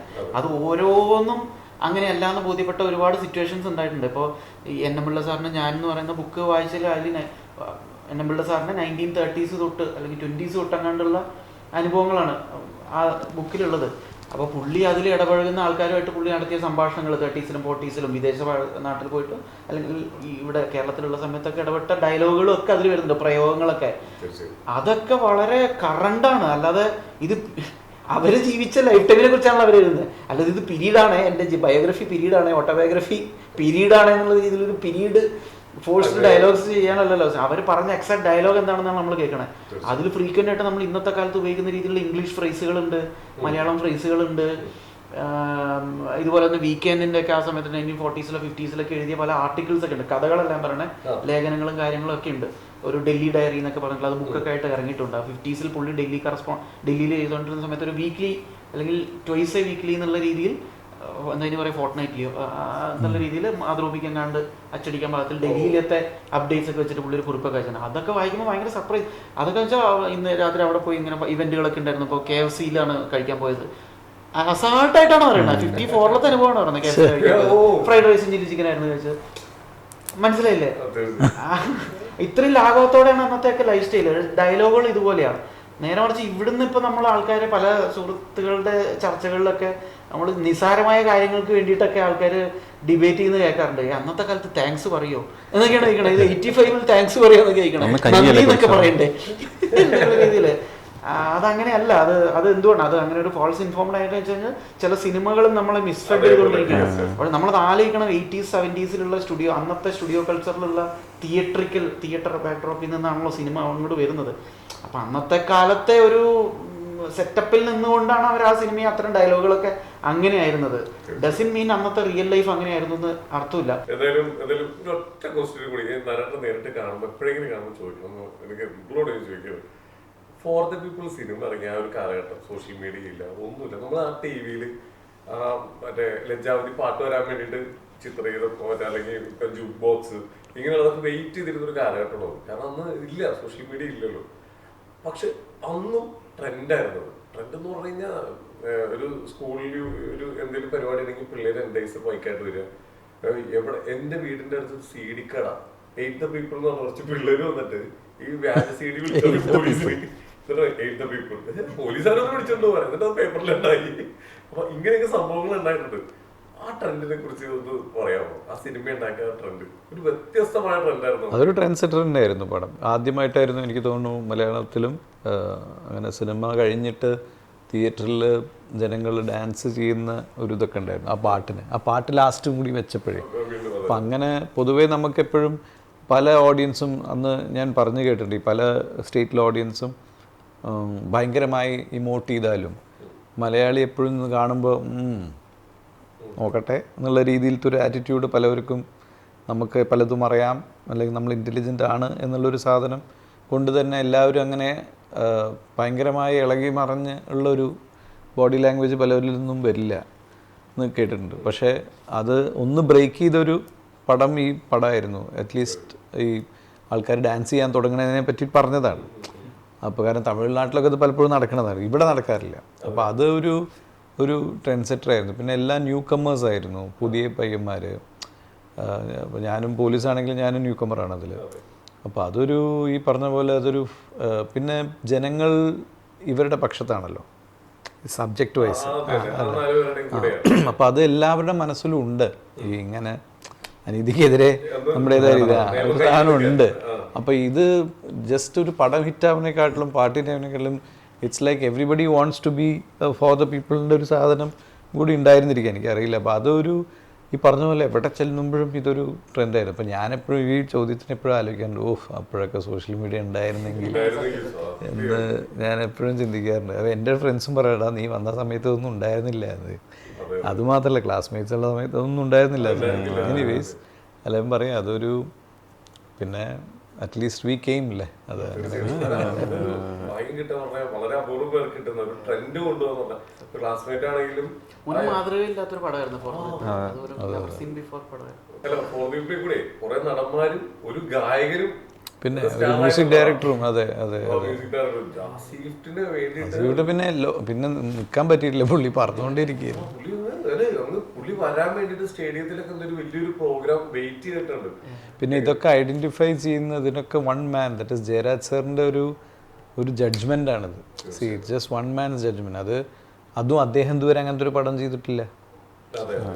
അദ്ദേഹം ഇതിന് മുമ്പ് മറ്റേ ദേശാടനവും കരുണയൊക്കെ ചെയ്ത് കഴിഞ്ഞിരിക്കുന്ന സമയത്ത് അത് ചെയ്യണത്. എല്ലാവരും ടയർഡാണ്. ബാക്കി നമുക്ക് എന്തായാലും സ്ക്രീനിൽ കാണാം. എന്തായാലും ഈ സിനിമ മലയാള ഇൻഡസ്ട്രിയിൽ ചരിത്രത്തിൽ ഇടം നേരട്ടെ. എല്ലാവർക്കും ലൈഫിൽ ഒരുപാട് ഗ്രോത്ത് ഉണ്ടാവട്ടെ. എല്ലാവിധ ആശംസകളും. സന്തോഷം. Thank you.